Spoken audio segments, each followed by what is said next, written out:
Good evening. My name is Dwight Sadoff. I'm with Project Finance and Development, and I'm the developer of the property in the south that we're now calling Grow.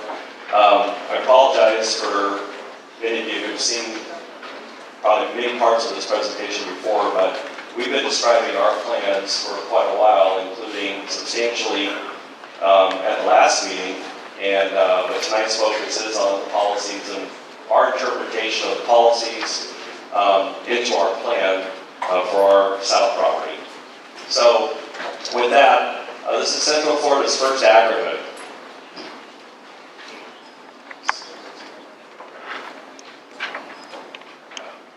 An agrihood is a residential development where the focal points are working farm and community gardens in the same way that other communities focus on a golf course, pool, or clubhouse.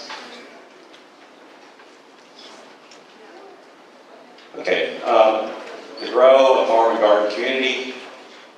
Here's our mission statement. The Grow is a residential farm and garden community inspired by the rural lifestyle, and enabling people to forge a relationship with the land and each other amongst a working farm, community gardens, and social amenities in an idyllic setting that is steeped in nostalgia and mindful of nature. Trying to give you a sense of what our theme is, what we're trying to accomplish with our property. This is meant to show you the location of the Grow relative to Lake Picket North, which they're now calling Necessity. And when we started, we kind of looked at the macro, and then we delved, and get down into more of the detail of the property. So, Florida is obviously a fast-growing state. During the last 10-year census, we grew 23%. In Orlando, in the Orlando MSA, you can see that from 1960 to 2000, we grew from 400,000 people to 1.6 million. In 2010, our population had reached a little more than 2,100,000 people, which translates into almost a 30% growth rate in that 10-year period. Orange County's projected growth from 2015 today to 2020 is 132,700 residents. That's the next 5 years. The average household size in Orange County is 2.64. So if you take the 132,000 residents and divide it by the average household size, you can find out how many households are being created in the next 5 years in Orange County alone, and that comes to 50,000 new households.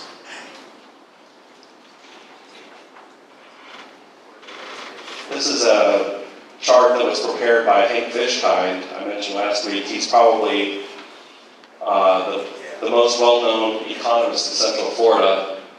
He was on NPR radio in March. He has a regular interview there. And he shows, if you look at that middle second, let me hit it with a pointer. Yeah, I don't know how well you can see that in the back, so I'll try to point to it. But Orlando, right in the middle there, the red is the household growth in 2014, comes to 30,000 households in 2014 were formed in Orange County. And the blue represents the number of housing starts, which was 15,000. So you can see that we had less than half of the starts we needed to keep up with the population growth, the household growth, I should say, last year. And Fishkind, when he was asked about what product he would be building, his response was, I'd be building single-family houses. There's a lot of legitimate demand for single-family houses. Forbes identified Orlando as having the fastest job growth in the entire country, 3.7% growth rate, more than twice the national average of 2014. So with that kind of macro picture, and I've got a lot of other statistics about number of lots that are available in Orange County, how that compares to the number of houses that we build. Right now, for example, there's about 7,900 lots scattered throughout Orange County, and in 2014 there were 4,200 housing starts, which means we only have a 2-year supply of lots in Orange County. So I looked at it and I thought, I've heard a lot about urban versus rural, and kind of was curious, how big is the county and how much of our land is urban and how much is rural? The county has 678,000 total acres, 397,000 are in the rural service area, 281,000 are in the urban service area, which means that almost 60% of our land is rural today, and almost 40% is urban. So the grow, in terms of our own property and statistics, we've got about 1,200 acres. We have about 360 lakes and wetlands, which leaves us an upland acreage of 876. Just for information, really only, our frontage along State Road 50 is 4,540 feet, which is, I think it's about 8/10 of a mile, just a little less than a mile, and distance to 408 is 2.5 miles. The property is a big piece of property. We're 1.7 miles from the south end to the north end of the south end. And just for perspective, it's another 1.7 miles from Lake Picket Road up to Seminole County line. So from 50 up to Seminole County is about 3.5 miles, more or less. Our group, I'm the basically master developer, if you will, but we have a group of owners that have come together to plan this property in a unified, cohesive fashion. And that's important because first of all, it's hard to do because everybody's interests are not always aligned. We basically have three primary ownership groups. The properties in the middle, the New Ideas, Lopez Trust properties, are the ones that I have a long-term option to buy.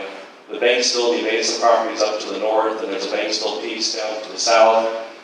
Is another ownership group, and then there's the smaller piece in the middle.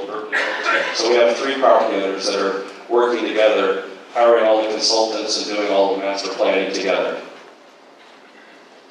I think that you'll get a lot better product by having that cooperation than I think you'd get if everybody came in individually and we're not doing a comprehensive plan. So the grow is close proximity to some of Orange County's largest employers. UCF with 11,000 employees, Central Florida Research Park, 10,000 employees, Lockheed Martin, 7,000 employees, Siemens, 4,000 employees, and of course the big retail project over on Alafayette Trail, Wonderful Lakes. We are next to a lot of landmarks, UCF, Siemens, the Research Park, there's Publix there, the 408, the shopping area at the Waterford Lakes, Lockheed, and then the three schools, we have the elementary school, middle, and high schools very close to us, and then the Publix, and a smattering of other commercial development, essentially to our eastern door.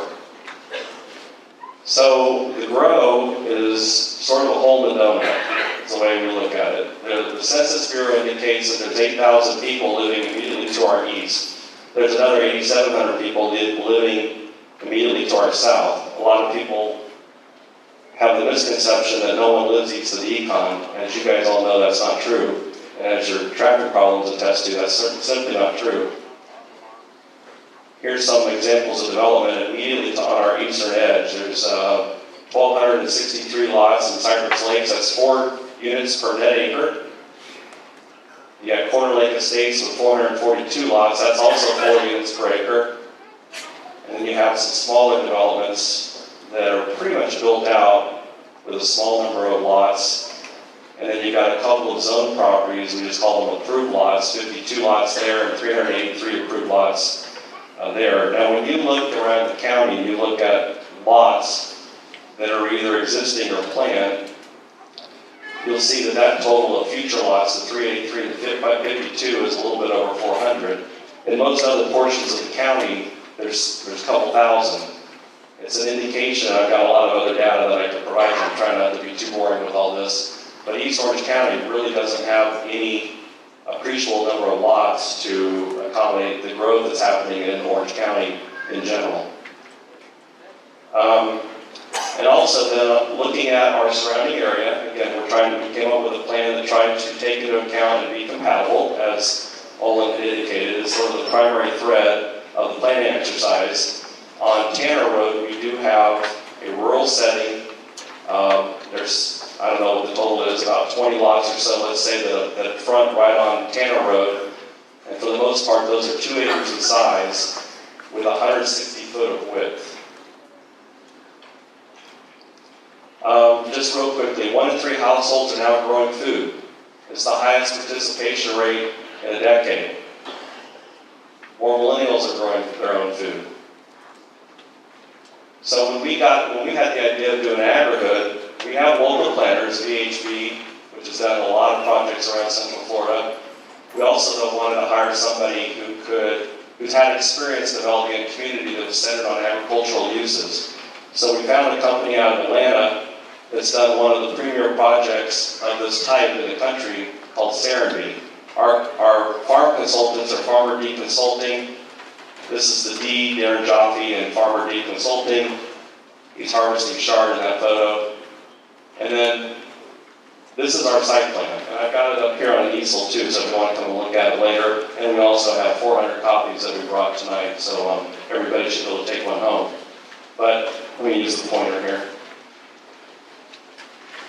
So again, as Olin described generally in the policies, we try to make this fit in based on the existing surrounding uses. And so we have 4 transects that are actually part of our plan. The T1, which is a natural, and I'll get into definitions of those in a little bit more detail in a second. That would be all of the wetlands, the lakes, and areas that will remain natural. The T2 transect is the lowest density. We introduced T2 South, which has a maximum density of 1.5 units per acre.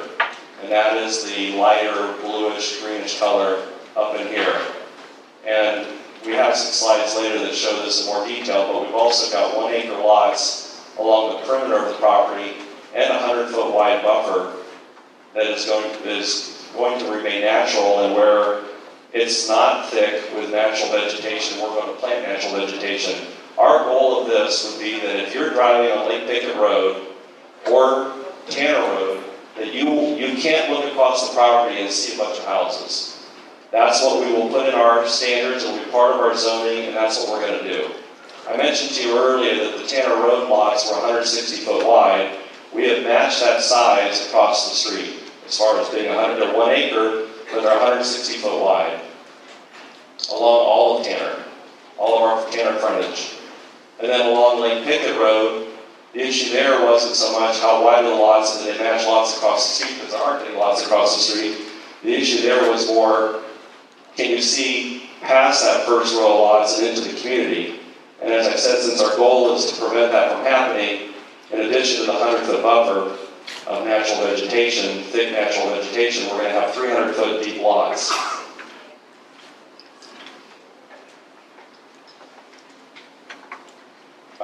Let me go ahead and highlight some of the other parts of the plan real quick. So this is obviously 50. We have basically a loop road that comes into the community. This is all space, so there could be eventually 2 traffic signals there to regulate traffic in and out. We have our 9-acre farm parcel here. This is the working farm. You'll see several scattered green tracts, light green tracts. Those are our community gardens. We have about 21 acres of community gardens. Those will be, generally speaking, 2, 3, 4 acre tracts scattered throughout the community, where if you live in one of the neighborhoods and you want a tract of land that's not at your house, a plot, I should say, of land, 4 by 8, 4 by 10, whatever it is you want, you can come there to garden. We'll have an implement shed, bathrooms, pavilions for cookouts and community gatherings. We also have an edible landscape trail, which is a couple of miles that runs literally throughout the whole community. We'll have various fruit trees, mangoes, papaya, avocados, all sorts of things. And then we have multiple trails throughout the property that also connect to the outer edges of the project, so that folks that live in the surrounding communities that like to walk or ride bikes, or even up here there'll be a equestrian trail. They can come in and access the community and enjoy the amenities. We have a school site. We're required by code to provide an elementary school site based on the size of our project. We have, I think it's a 15-acre park that's adjacent to the lake. And Our planner's here too. If we have some time, I'll have him describe how he goes about planning the community for the walkability component. We're going to have a free bike share program to take advantage of all the trails throughout the community.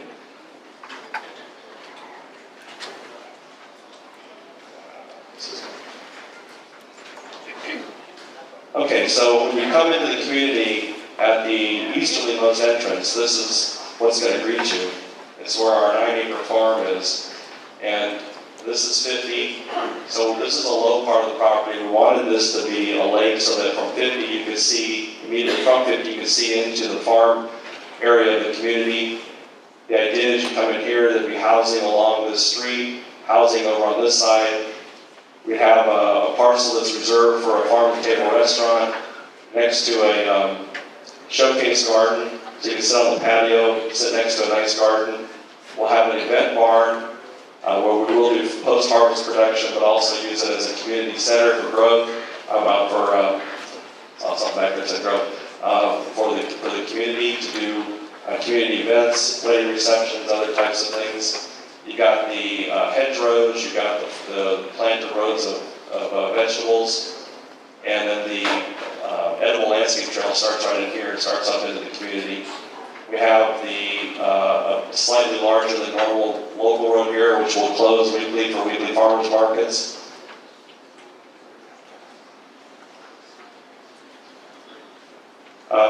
Gardening and farming, we've learned from personal experience and from all the research that we've done, is a multi-generational, friendly activity. It truly does promote family bonding. Young and old like it. One of the most popular hobbies in the United States is gardening. These are actually photos from one of my employees and family. It's not in Florida, but they have a pretty good-sized garden.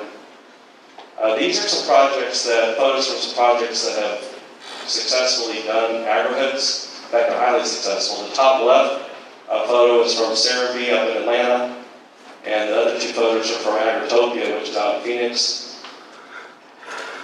There's an image of our farmers market, trying to give you guys a sense through images of what we're trying to achieve. We'll have a farm stand, like they do in these communities, where people would come to get that week's harvest. They share the harvest. This is more about fencing. We're going to have split rail fencing, probably very rustic. Some other icons, the water pump, the cistern, water tower, tractor. Here's an idea of what we want the community event barn to look like. The outside of the community event barn with, is a frequently used gathering of the community.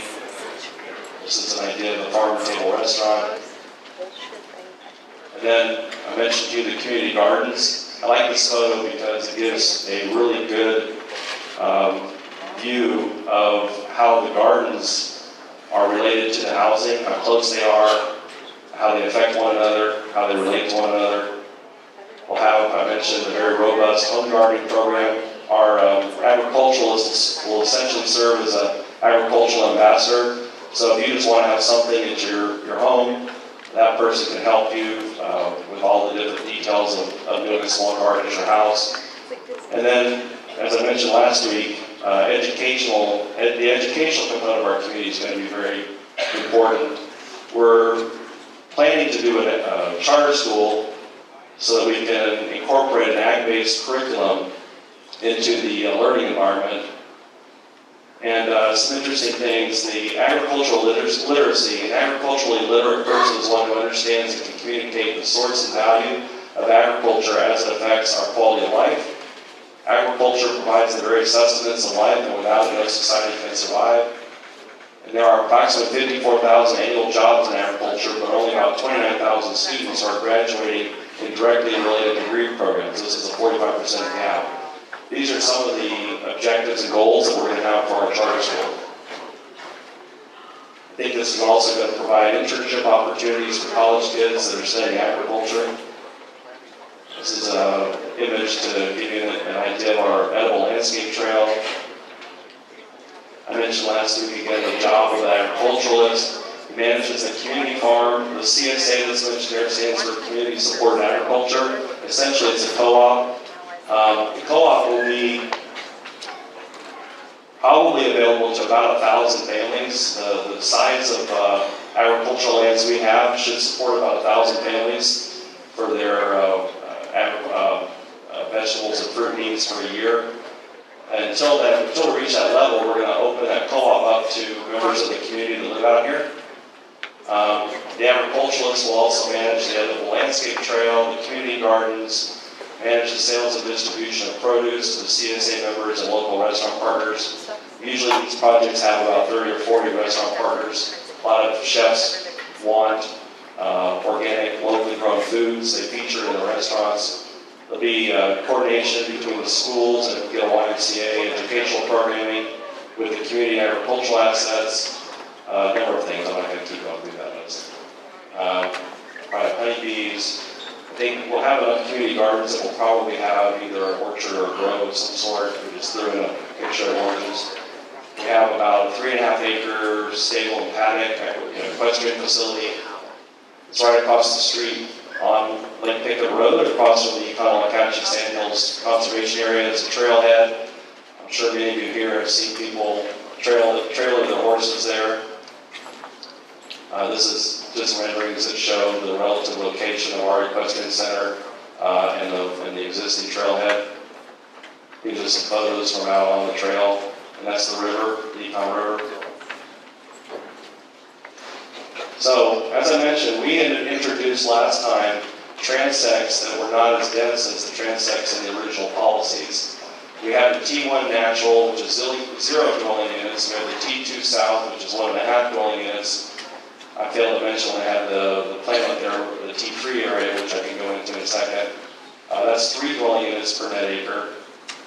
And the T4 would be the commercial area and the 5 dwelling units per acre. So the existing transects that are in the policies, by comparison, the T2 south is 3 units per acre. The T2 south is 3 units per acre. T3 south is 5 units per acre, and the T4 south is 12 units per acre plus the commercial. So we've dramatically reduced the density that we will be applying to the south property. This is what the natural areas will look like. These are images to give you a sense of what these transects translate into in terms of what the community and the housing and so forth looks like. As I mentioned, the T2 south, where the 1.5 dwelling units per net acre are, is the northerly portion of our property, and the part adjacent to South Tanner is where the lower density, larger lots are. All of our transects require a 35% open space on the uplands. So you have your wetlands and your lakes, but then you have 35% open space on your uplands. Our preliminary calculations indicate that means that of our total acreage, about 55% will be open space. This shows the buffering, which I described in quite a bit of detail earlier, that we're taking great pains to buffer the Tanner Road folks, as well as the rural view. Not that anybody lives across the street from us on Lake Picket, but just the view of it. It's a very nice view. We don't want to lose it. We think it brings value to our community. This gives you an idea of Lake Picket Road, what they call a cross-section. Over here, you've got your landscaping and your drive lanes. You've got the bike path, equestrian, pedestrian pathway. Then you got our 100-foot buffer, and then you got another 25-foot setback before you get to the first structure. That shows a house. I probably need to change that. That actually would also apply to like a pool screen. So the house is probably back here somewhere. Again, just images of T2. Here's T3, I mentioned to you, that's 3 units per acre. And again, to put this into perspective, remember Corner Lakes, which is immediately adjacent to our east, is 4 units per acre, as well as Cypress Lakes Estates across the street on Juliota. And so what we want to do is, if we get past the transmittal hearings, we'll start to spend money on the design of the structures. It's kind of expensive to do, and I don't want to do that until we get further along. But these design guidelines will be contained in the zoning approval, so therefore they are binding on our property. It can't be changed unless the Board of County Commissioners changes the zoning. some more images of what we see the housing looking like. Again, what we're trying to do here too, because I know a lot of people last week asked about, well, is this going to be too expensive and all that. The idea for us is that if you do good design, you're going to create a successful community, but it doesn't have to be expensive. So the trick for me is, as a developer, is I don't want to create design standards that are so costly that the builder community won't build houses there. But I don't think that that's a problem. I think that we can do a lot of this, and it's been done. It's not that I'm creating anything new. You can do a lot of things with design on the elevations and the facades of your structures that make the buildings, the houses, and so forth attractive without necessarily substantially increasing the cost. These are smaller lot product. This would be mostly here on the south edges of our project, the T3 south and the T4 down off of 50. And here's the T4. So the T4, we do have a commercial element. It's about 237,000 square feet. For our size project, that's actually not very much. In fact, it's quite small. But we don't really see it as a great commercial area.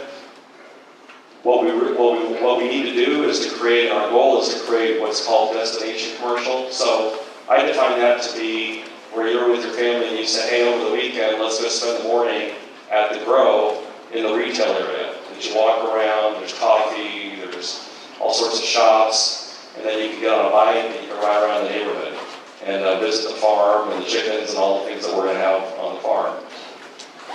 We're going to design the commercial structures to look like a 1940s town.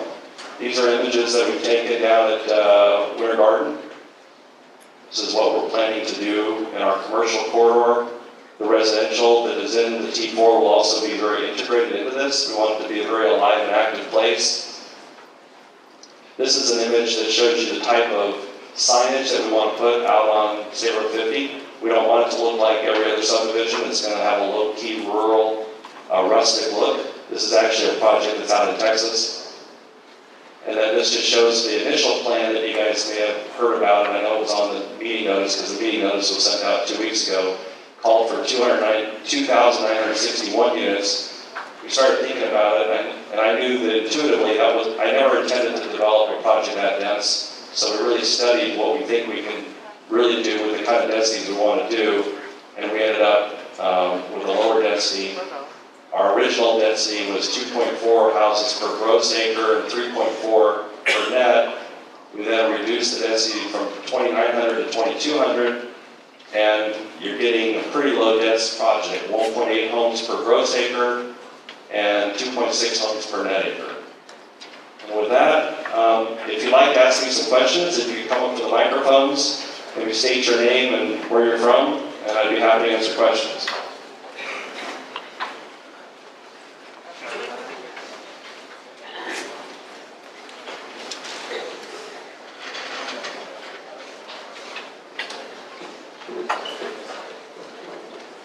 My name is Mark Bernhardt, and I'm here for two purposes. I'm here for reportage tonight, and I'm also here as a resident on Lake Picket Road. And I may be a little confused, Mike, but I thought the purpose of tonight's meeting was to get to the nitty-gritty of traffic and transportation improvements.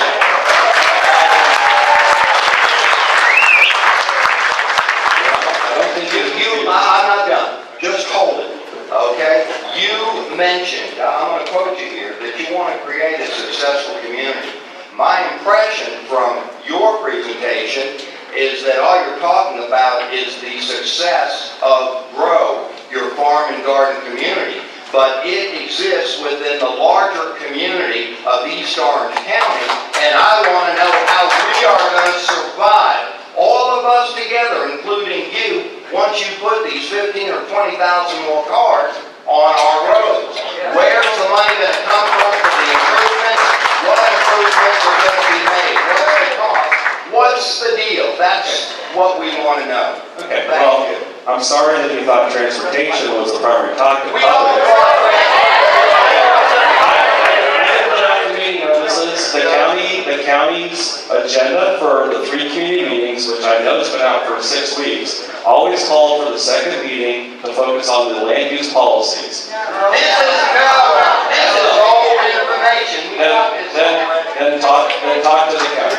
Talk to the county. Well, we're talking to you right now, and you're talking to us. Well, I didn't set the agenda, sir. We'll be talking plenty about transportation. I noticed that the state of Orange County notice of the meeting said that the transportation was going to be the issue. And I'm sorry that misled you. That's not been on the county's agenda for at least 6 weeks. I'm sorry. Go ahead and tell it. Oh, yes, sir. Sorry. Yes, sir. Can't hear you though. I'm not sure that mic's on. Okay. The other guy basically took the word right out of my mouth. We all heard in this all the time last week that this was going to be a meeting about transportation. Yes. Yeah,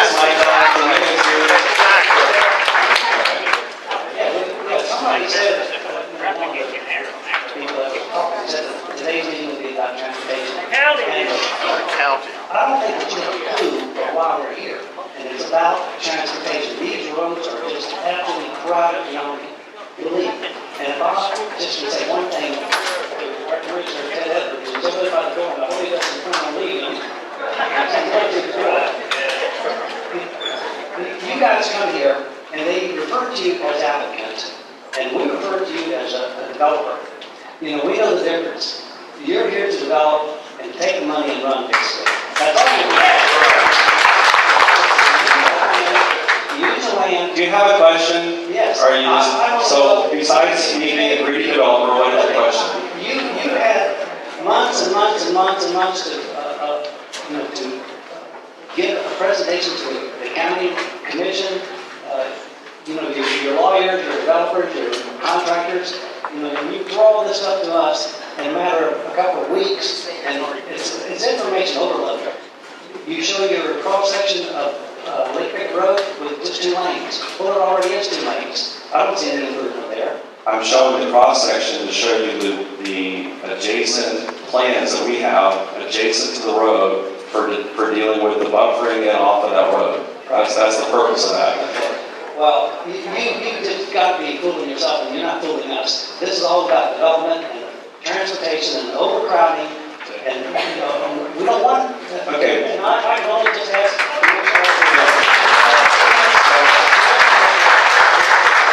This area is zoned for 1 or 10 acres, and we want to keep it that way. Let me mention something. Transportation planning fellow from the county, Resident Stasi, just told me that if you have questions about the land use and the plans, ask me those, and then after the other applicant, the other developer of the Lake Picket North property speaks, and the county can answer questions specifically about transportation. Okay, well, I just asked, Okay. don't let these people rezone this area. Sir, can I ask you a question?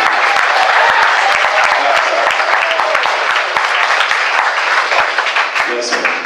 I think you're going to get a lot of questions about traffic, because that was one of mine as well. As part of your development, your case studies, do you do, in fact, any projections, any case studies as to traffic? I mean, you did indicate last time that Lake Picket was going to remain a 2-lane road, and now my commute, for instance, is down Lake Picket, up Percival to the 408, and it takes me 30 minutes to make that commute because of the back on Lake Without Picket. getting into specifics on traffic, because that's not what was on the agenda to talk about tonight. I'm sorry that you want to talk about traffic, and we're expecting that. And there can be discussion on traffic, but we've done at least a couple of traffic studies. I know that the Lake Picket North project was also done. Every time we do them, they're $10,000 to $15,000, and we study the heck out of traffic. And where every car goes, what roads are over capacity, what the plans are by the county or the DOT. So where do you project the folks that are... Sir, if you want to, seriously, let's just be respectful. You screaming from the back while she's talking and me trying to listen doesn't help anything. There's 2 microphones. Just come on up, say your name, tell me where you're from, and ask me a question. But you screaming from the back is not useful or helpful anyway. Go ahead. The folks that are going to purchase community, where do you project they're going to live? In other words, where is their commute going to be to? You did mention UCF and Siemens and other places, but I would imagine that some of it might be folks working downtown and using the 408 as well, correct? Yeah, it could be. I think the biggest, here's the big picture, the way I look at it, and this is, we'll get into details of traffic when we have a meeting. We have a county that is the county planning staff presented to the Board of County Commissioners in what they call a work session a couple of months ago, that has identified that countywide we have a $1.66 billion funding need for roads. $1.66 billion. But don't you think we ought to do the roads first before we talk about Well, where are we going to get $1.66 billion? The plans for traffic, as I heard this from the community, and rightly so, in a year ago, and all along, and this makes absolute sense, tie development to the improvement of roads. That's what it should happen, because in East Orange County, you're not going to be immune from growth. Eventually, someone's going to zone land here because we're growing too fast, and it's not fair to the rest of the county that they have to suffer from all of the new people. So there will be a time where people, there will be a time where some land is zoned. So then the question is, how do you deal with the growth? How do you handle the traffic? But I don't think you would have this opposition. This isn't just about people wanting to maintain their rural lifestyle. That's a big part of it. I moved out here in 1999. I commuted for 15 years to downtown Orlando because I want to be out here. I want to see green. I want to see pastures. And I want to raise my children out this way. And that was back when Leonard Chapin promised there would be no development right next to the pond. Yeah. And I relied on that. Well, and the comp plan does pretty much, it's a 20-year plan. So so that you understand it, what we're asking to amend, seeking to amend, is the county's long-term growth management plan. By definition, it's a 20-year growth plan.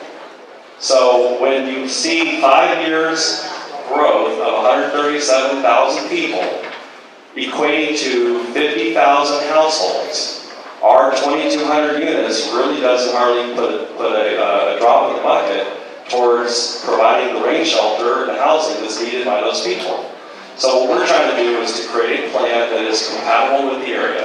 We are a hole in the donut. We have 8,000 people live to our east, and we've got everything that you guys know is already to the west.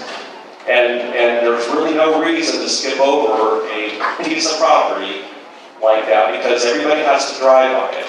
And people that want to work, UCF just announced they're going to hire 200 more professors.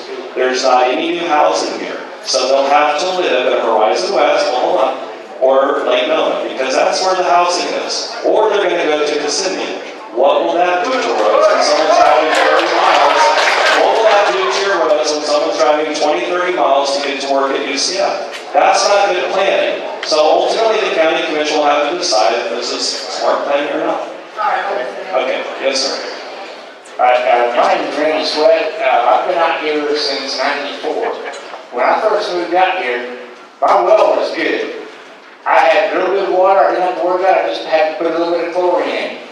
Now, ever since then, my water stinks now. It's no good with all the people dumping stuff, septic tanks in the lines and stuff like that. I mean, in the ground.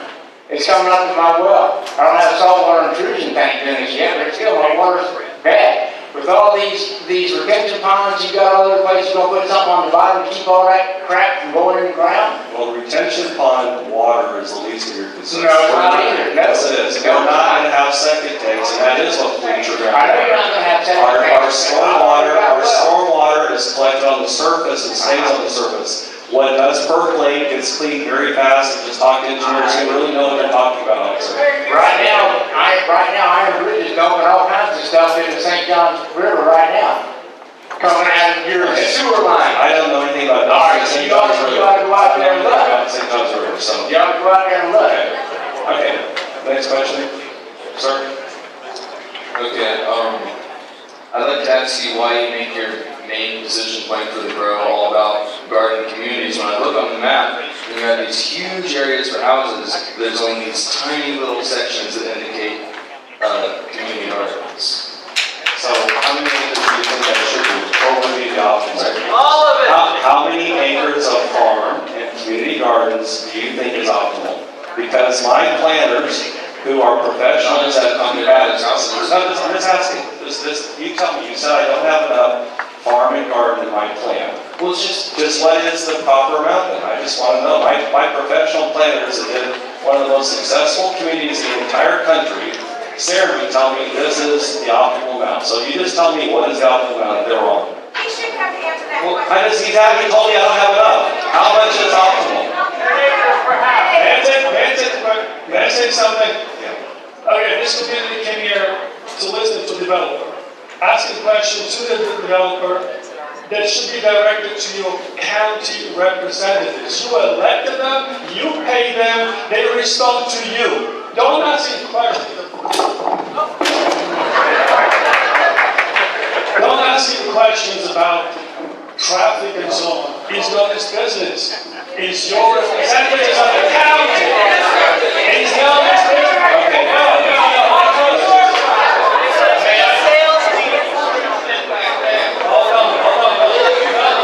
Okay, guys. Come on, let's ask questions and you will answer. Okay.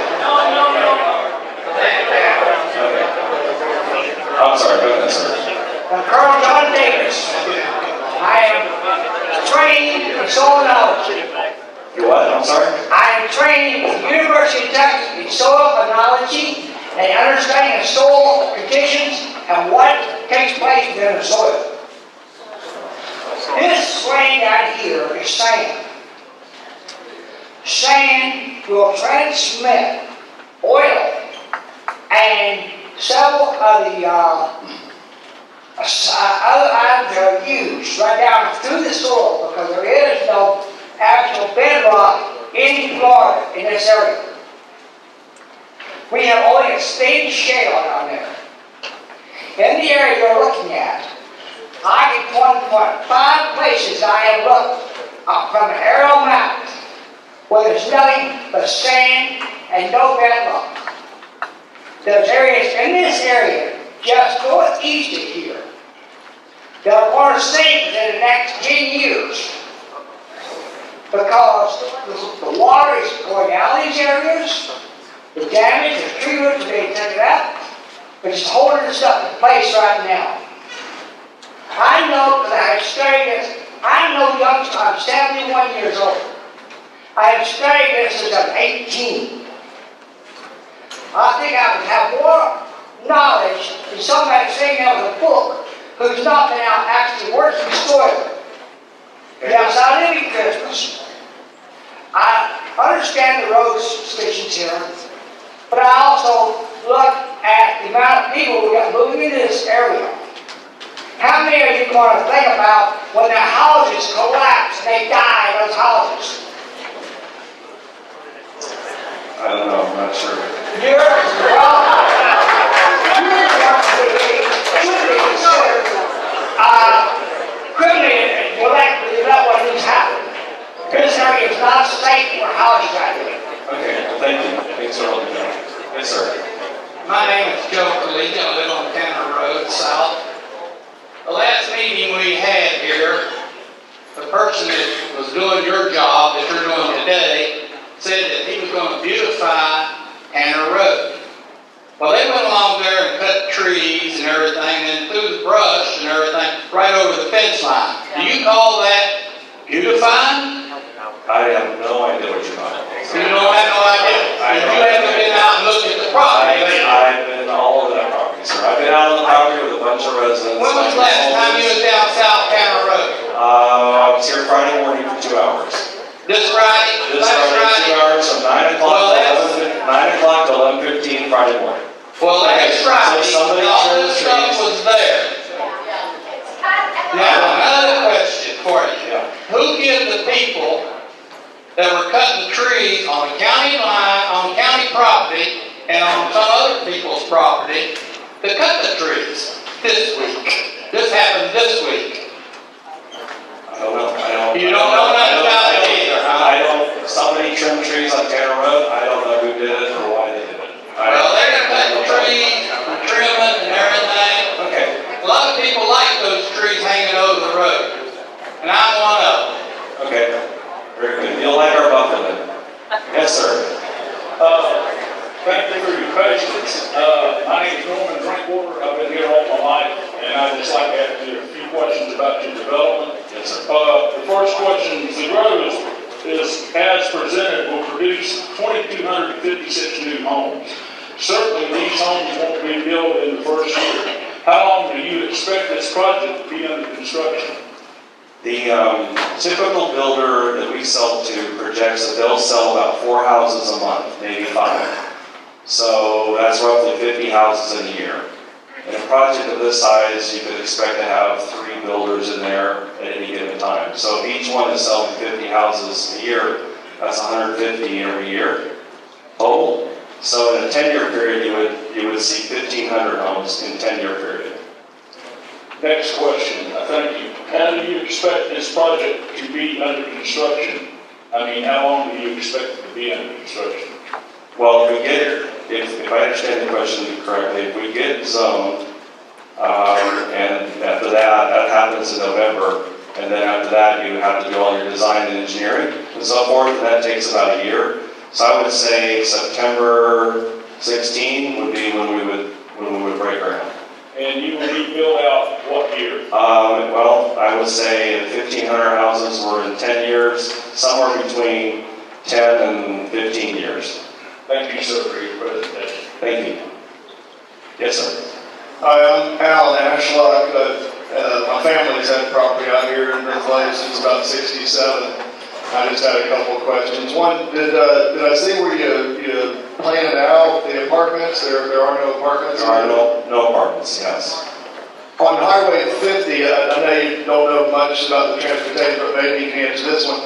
Are you guys participating on improving 50 further out past the bridge? Yes, sir. We're part of what you'll see in the transportation presentation is that we approached the DOT, I want to say about 8 months ago.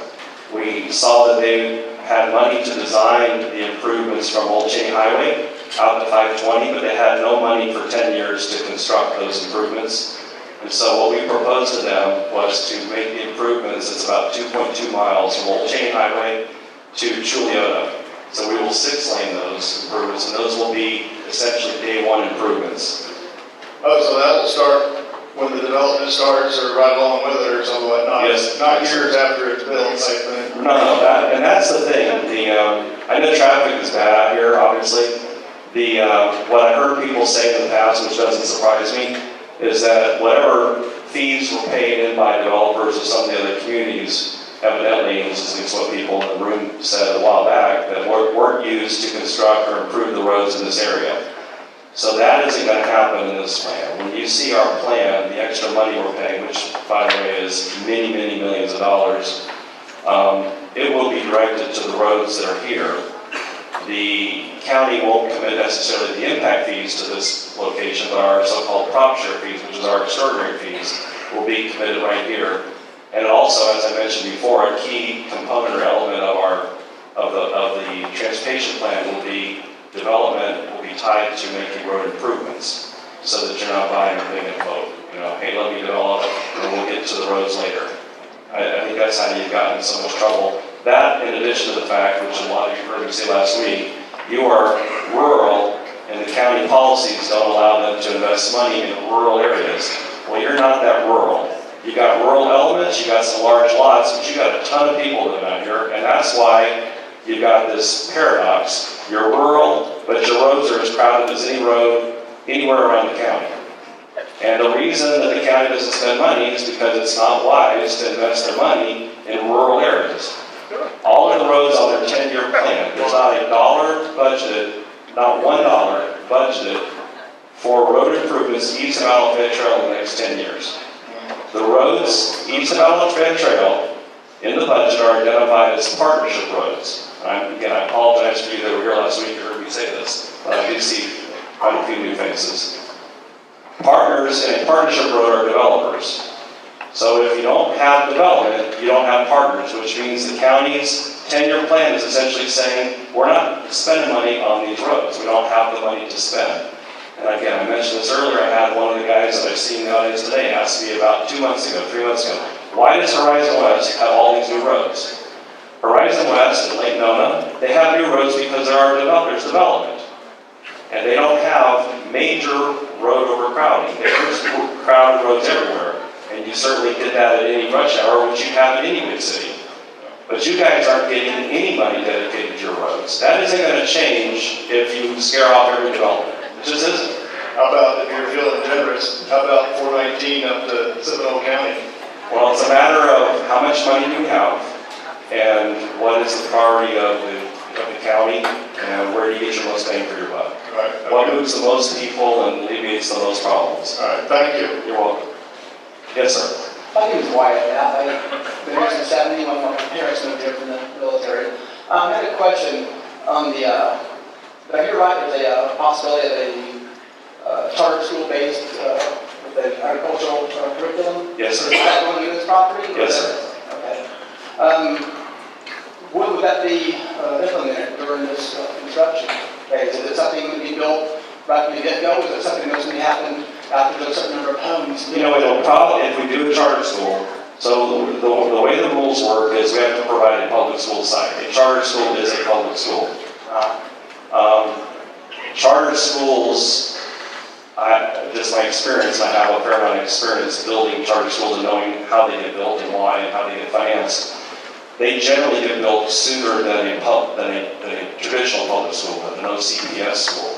So I don't know exactly when the school will be built, but it would be probably faster because they draw in a lot of kids from the surrounding area, especially if you've got something unique like this kind of curriculum that we're going to have. So I don't know the exact timing of it, but Do you have an idea of the number of students it'll support? yes, if it was purely a K-5, it would be about 800 kids. And if it's a K-8, which is what most charter school operators like to do, it'd be about 1,200 kids. Yes, sir. Yes, sir. Hi, my name's Bob Banks. I live in Tanner Crossing, and when I built my house there about 14 years ago, I was on a dirt road. Okay, there wasn't much development to the east from where I was at. Now, it takes me probably some days 30 or 40 minutes just to get out of my neighborhood. That's without your development. I work at UCF. I've been there for 15 years now. Prior to that, I was a vocational agriculture teacher, and I'm a graduate of the University of Florida. Go Gators. I wonder why we haven't been able to find someone familiar with agriculture in the state of Florida, from the University of Florida, or from here in Orange County, to participate in this land development plan. You're planting 3.5, 4 acres for an equestrian center. You're planting small garden areas. I haven't heard anything about how you're going to maintain them. And given the size that you're showing here, I've managed 18,000 acres of land before, okay? I've taught kids how to grow plants in greenhouses. I have that background, I have that experience, I know what it takes to do that. What you're planting here, one agriculturalist is going to be able to manage and maintain. Well, wait, hold on. So you're misunderstanding. He would be the boss, and there will be people working for him. Yeah, one guy is not going to be able to maintain all that. I understand that. So who pays for that? Is the community paying for those salaries? Yes. Those benefits? The community, the revenue, so the agricultural plan, first and foremost, has to be financially sustainable. Because anything that's not financially sustainable won't last. The folks that I talked to, for example, we met this last week with My Yard Farm, which has done a bunch of gardens. I won't get into it all, but very, very well known locally. And they, for example, are not only growers of organic foods and managers of gardens and farms, but they also are distributors of organic foods. So they know the economic model is required for financial sustainability. So this will be just like any other common property in a large community. The people who live here will have the opportunity, in this case, they're not going to be forced to be members of the co-op, the CSA. Those dues go towards paying the costs associated with the agricultural components of the project. We'll also sell the harvest to restaurants, as I mentioned. We'll also have the community event barn, which can be leased out for wedding receptions like the image that I showed. indicates, but we will create a financially sustainable model for the management of the agricultural components of the project. As the gentleman mentioned earlier, who had the expertise in the soils, I noticed I counted about almost 30 ponds, or retention areas on this plan use. So I'm assuming that you're going to dig ponds and create fill to build houses on. Or are you planning on bringing fill in because, it's sand base. Concrete block houses don't do real well on sand base land in the state of Florida. Well, there's been how many tens of millions of houses built on the Sandy Peninsula and on this Florida. I'm sure engineers will be able to figure it out. I really do. I have faith in them. And whatever plan, and I mentioned this last week, you know, I've been here, whatever plan our engineers come up with, and they've done hundreds of communities, they then get reviewed by the county's team of engineers that have reviewed 1,000 communities, and then that all gets reviewed by the state of Florida engineers in the Water Management District, who have reviewed thousands of communities. Part of our land is within the Big Econ drainage basin. Most of our land drains east, by the way. I've got the drainage map up here, if anyone wants to come look at it. I'm sorry, west. Drains west. And because of that, we are required to manage our stormwater consistent with the Florida Outstanding Water requirements, which is a 50% increase over the standard subdivision requirements in Orange County, for example. So this area will get extraordinary protection when it comes to the management and storage of surface waters. I better go on this. There's so many people, sir. Can I talk to you afterwards? I would like to correct you on one other thing too. Okay. Yeah. UCF has published in the Orlando Sentinel that they plan to hire about 150 additional faculty members. Part of that story is that they have almost 100 faculty members who are aging out. They're getting close to retirement. So when you state that you're going to have 200 new faculty members, and just because we've got numbers that somebody says the area is growing, you look at Lake Nona, you look at areas around here in my own community in Tanner Crossing, there's 9 or 10 houses that are for sale for quite some time now, and the ones that are full, about 30% of our neighborhood are rentals. They've got 8 to 10 people in those homes. And that's a problem, in my view. And how do we solve that problem in this community? In my view, that's a problem in East Orange County. You've got, and I don't know your neighborhood, sir, but some of the other ones that I am familiar with, I would describe them as tired. You've got people who are not investing in their communities because they don't believe in the community. All you have to do is drive up and down East 50 and see why people might not have a lot of optimism when it comes to this part of the east side of Orlando. That's the truth. That's the truth. Go ahead, sir. 5 minutes. Okay, we're going to look. Sorry. My name's Gary Clark. Okay, so I moved here in 1968, East Orange County. Yes. I think what you're doing here, I take my hat off to you. It's a very unique project. I'm primarily interested in the commercial side of the development. That's what I do as an occupation. And could you possibly explain what differences you're going to see between that and what's out there on 50, which is pretty dismal? Right. Well, what we have on 50 today, I think, is horrific. So if I do or let develop my commercial in the fashion that is out there today, then I've just ruined my community. This is the front door of my community. I have no intention of letting that develop and look like everything else out here. What I'm hoping is that if we do that right, we execute on it right, it will have a halo effect. There is a beneficial spillover effect of a very quality community of this size on the surrounding areas. So our plan is to do a quaint, like I said, 40s style downtown, similar to what you see in Winter Garden downtown, with that size and that scale. And I think it will be one of those things where someone from an adjacent area would say, hey, let's go spend 3 hours over there Saturday morning, or let's go over there Friday night after work and eat at the farm to table restaurant and walk around. That's what we're seeking. Thank you. Yes, ma'am. Hi, my name is Joanna, and I with due respect, I actually think your community has some great ideas and it sounds like a really interesting community. I just think that you're putting it in the wrong place. As we know, the suburban areas are overfull. There's a mismatch in inventory between what millennials want, what boomers want, and what the suburbs have to offer, and the suburbs are not offering it, which means that everybody who lives out here has to commute. There's no economic development plan for this area. You've got Medical City, you've got the Osceola County Advanced Manufacturing, you've got the port, but there's no new economic development coming to East Orlando. So why bring more homes to this area? Well, I think they really think that in a county that's growing by hundreds of thousands of people every year or every couple of years, with the Forbes, the #1 job growth city in all of America, and you're telling me that there isn't going to be any more jobs in East Orange County for what, the next 20 years, the planning period? That's your, and if the county commission agrees with you, then they'll say don't put houses here, because there'll never be more jobs here. Put them all in Lake Nona, put them all in Horizon West.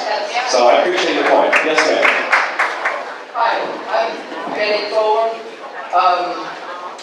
I've been out here since 1974, and they started out with the volunteer fire department. My brother was on it, and how is that you're developing and construction, how is that going to help us with the firemen and police and stuff coming out? You know, if there's anybody is sick. Well, I wish I had the map up here, but we have, time-wise, they're coming okay, out. well, let me just answer your question as best I can. The county will charge us on every home what's called an impact fee for fire. So that money it's been determined by the county as the required share to pay for new fire stations or capital improvements by the fire department. Further, a portion of our real property taxes that we pay every year, year in, year out, will go to pay toward the operational costs associated with operating fire stations. Third, I think we have, Dave, we have 3 fire stations within 2 miles? 3 within 2 miles. 2 within 2 miles? 3 within 2 miles. Three fire stations today within 2 miles. They have whatever they have to serve. Now, I spoke via email through another person with the fire chief, who said he has no problem, and one of his top lieutenants, who I think I'm not sure if he's here, and they said they don't have any problem with response times east of the econ. So, hopefully that answers your question. Yes, sir. Yeah, my name is Danny Metz. I've lived here all my life. I just had a question about the road. Yes, sir. I know it's going to be served to the residents there, but how about to the public? How much? How does it benefit basically the area? Well, I think the best thing I can do to benefit the area is to plan out a good project and then to execute on it. And, I've had professional planners tell me that this is an iconic project. This is something that's never been done in Florida. And I think if it's iconic, it will bring value to the community. It will be a real asset to all of Orlando. And I think that if we do this right with all the connectivity with the trail system and, again, the well-executed commercial component, I think that the people around here will ultimately enjoy being there. We are providing a school site, we're providing parks, we're providing umpteen millions of dollars for off-site roads to fix problems that we didn't create. So that's how I think we're helping out the community with our project. I commend you, man. Thank you, buddy. I appreciate it. Yes, sir. I'm Larry Simmons. I live on South China Road, and you spent a lot of time talking about how you're going to buffer the view from South China Road. Yes, How are sir. you going to buffer the traffic out of your subdivision when you're connecting the road over to South China? How am I going to buffer the traffic? Yeah. Do you mean buffer it, or how do we deal with traffic? Well, yeah, we don't want to talk about traffic, so why are you bringing a connector road to South Tanner, which is going to Well, accelerate our traffic on South Tanner? And we can certainly talk about it, but on this, on the very, what he's referring to is on the very south end of Tanner Road. We're proposing a connection down onto Tanner coming through our commercial area. And the reason we did that was twofold. One, because of spacing requirements of the county and the DOT, you're never going to get a traffic signal in the location of Tanner Road as it exists today. But if you adjust it slightly, you can get a traffic signal eventually. Number two, when I was here before, many months ago, I don't remember if it was you, but it might have been someone else that lives on Tanner who said, we can't get onto 50. Tanner Road comes at such a bad angle and it's too difficult, so we're taking that problem away with the realignment. And that's the reason that we're proposing it. Now, ultimately, the county would have to sign off on that, and I'm happy to talk to anybody who lives on Tanner Road about any of that. If that's just wholeheartedly a bad idea, then we won't do it, but I think it's a good idea. Thank you. Okay. And I can answer your question on the side if you want me. Last one? I'd like to ask a question. Okay, go ahead. My name is Stephanie and I live in Bonneville. My kids all went to school here, and we have a police problem for Orange County Sheriff's Department for ratio to response for anything in this whole area. They're extremely understaffed as compared to Orlando Police. And we always, I like the garden idea, the farm, I think the gardens are a little small, but how are you going to police all this? Because we don't have any police now. And we have a problem with that. Who's going to do that? Well, I don't know a lot about sheriff and police. Orange County Sheriff, that's his area. No, I'm saying I don't know that much about it. You have to learn. You have to study up on that. So I will. Again, just like with the fire, we have to pay an impact fee that helps pay for new police stations, sheriff stations, and so forth. And we also, as departments like you do, with your property taxes, a certain portion of it goes to fund the budget of the sheriff's office. So I imagine they'll adjust their sheriffing, their patrolling out here. It's in your imagination. Okay, that's my imagination. Thank you all.